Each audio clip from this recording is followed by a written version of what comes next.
Chapter 62. The Seer's Suggestion. Before Klein left home, he took the time to meticulously clean up his suit and top hat with a small brush and a handkerchief. Then, he washed his white shirt, changing into a similar linen shirt along with the only decent, cheap coat he had. He then briskly walked out onto the street. First, Melissa's dress. Then, Benson's suit. Only then can I consider a second suit for myself. Money is never enough. Besides, we need to save money to buy porcelain tableware to receive our guests. Plus, I have to save money to buy a variety of materials related to mysticism. Klein sat on the public carriage and took note of the financial status at home. The more he did the math, the more he shook his head. He reckoned he needed at least a year to let himself, his brother, and his sister live as a middle-class family. Of course, that was without taking promotions and pay rises into consideration. The public carriage drove past the streets and stopped opposite to the Divination Club on Howes Street. Klein pressed down on his black top hat and hopped off the carriage. He walked along the familiar street and entered the club located on the second floor. He then saw the beautiful brunette, Angelica Dott. There was a hint of swelled redness to her eyes, but she looked extremely relaxed. Klein raised his hand to tap his glabella lightly and carefully examined her. He found out that the grayness deep in Angelica's emotional colors had greatly dispersed. It had been replaced with sunlight-like whiteness. After taking it in, Klein walked over, took off his hat, and smiled. "Madam Angelica, it's a lovely day today, isn't it?" Angelica lifted her head and was briefly shocked.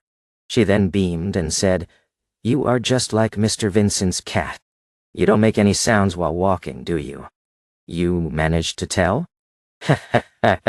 "I forgot that you were a fortune-teller skilled in face reading."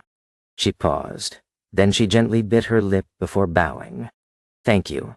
Thank you for your suggestion yesterday. I feel much better. I haven't been this relaxed, happy, and contented in a year." Upon hearing her show her sincere gratitude, Klein was infected with the joy and happiness she had. The corner of his lips lifted, and he said, "It's my pleasure." As he spoke, he could feel his spirituality relax and turn livelier. "Is this what the Seer potion wants? A Seer that can really help the inquirer?" Klein pinched his glabella as though he was thinking before secretly tapping twice. It had to be said that he found the action of activating and deactivating his spirit vision in practice insufficiently inconspicuous. However, the problem was that he hadn't thought of a better solution yet. As he had just become a seer recently, his spirituality had yet to reach its limit, and the same was applied to his mastery.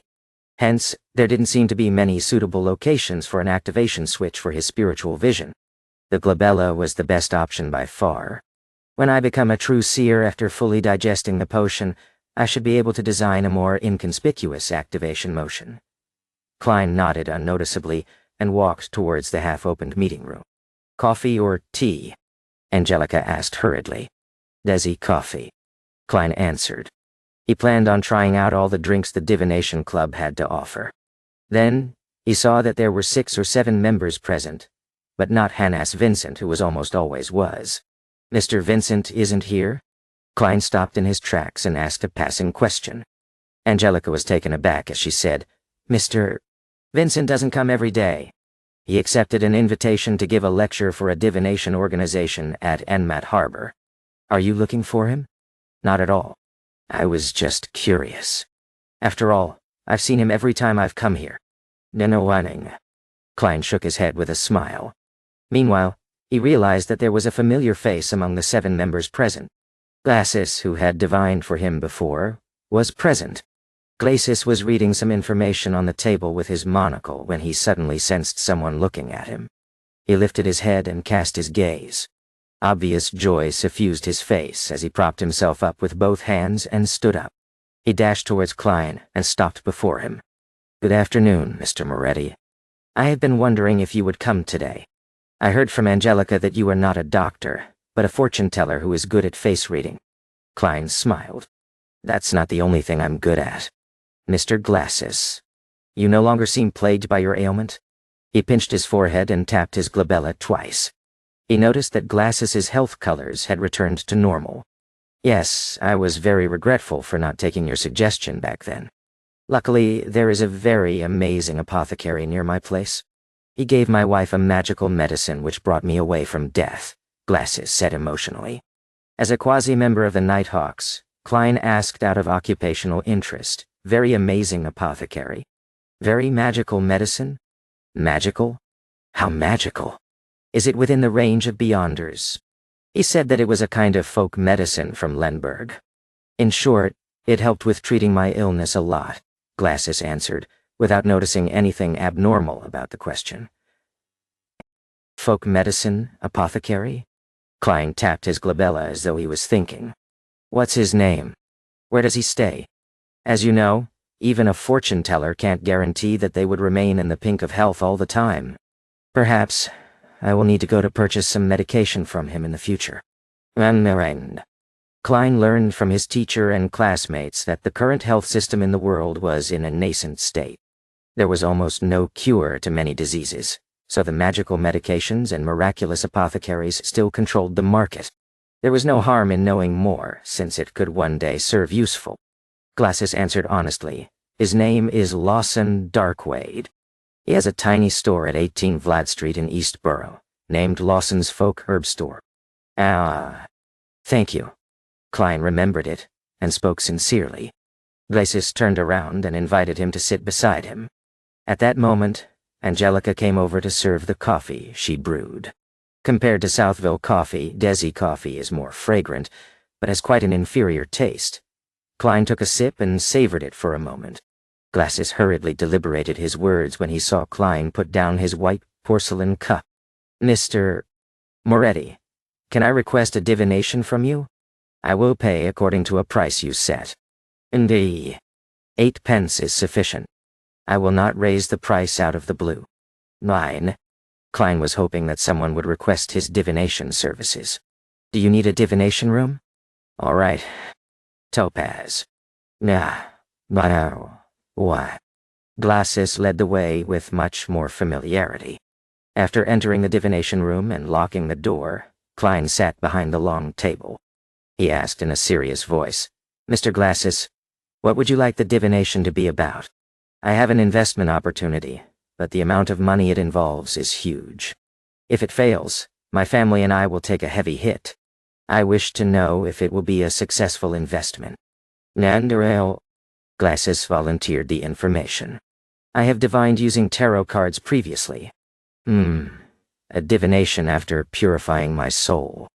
The result was pretty good. Yes, I did the interpretation myself, but I did not violate the principles of those symbols. No.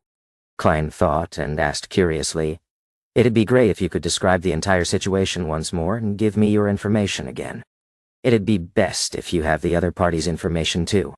We will do an astrolabe divination. Yee. All right. Lasis organized his words and said, when Mr. Lanevis examined the Hornisis mountain range, he discovered a gigantic mine rich in high-quality iron ore. He poured in all his savings to buy that land and hired a professional company to survey it. The result was a heartening one. Interest. He lacks funds needed for subsequent developments, so he formed a steelworks company and intends to apply for a loan from the bank using the project. At the same time, he will also issue a corresponding number of shares to raise its initial capital. The plan is still in its preparatory stage and promises fat returns. Now I'm in. Klein, who had been reading the newspaper recently and also happened to be a history expert, knew that there were shares in this world. He also knew that the concept of shares was derived from Emperor Roselle. Yeah, him again. During the colonization of the southern continent, he had set up the West Balam Company and solved the nation's fiduciary matters successfully by raising funds from the public through the issue of shares. As such, he had the first mover's advantage from colonization. Because the returns were great, this development continued on. For example, there were railway shares, mining shares, steam development shares, and so on and so forth. There were some that succeeded and there were some that failed. Hence, it catalyzed the formation of organizations like the Backlund Stock Exchange. Besides that, the Emperor Roselle had created national bonds, unit trusts, and other financial products. The former had become the most stable form investment, with a return of 4 to 6% interest. Klein remembered that Benson had once said that if he could inherit £3,000, there was no need to work hard any further. The stable annual interest of about 5% would result in an annual fixed income return of £150, roughly equivalent to Klein's annual income at present. This is known as rentier capitalism. Klein sighed and asked carefully, "Are you sure there's nothing wrong about this? Is Lanevis trustworthy?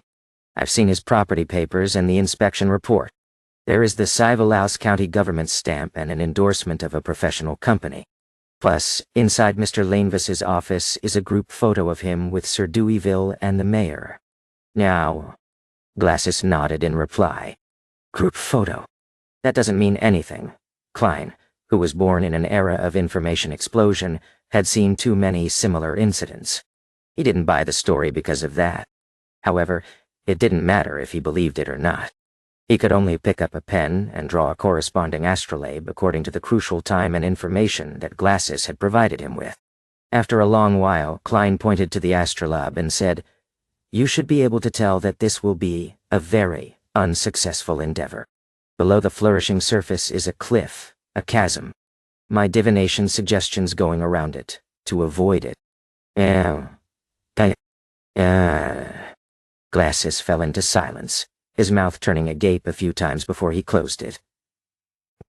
A few minutes later, he said with a rueful smile, "I'll consider it carefully when I'm back." Upon hearing this answer, Klein could only shake his head with a silent sigh. He realized the helplessness of a seer. A seer could only give suggestions and not make the decision for others. Just as the two left the Topaz room, Angelica walked over and said, "Mr. Moretti, someone wishes for your divination." When she said that, she added with a whisper,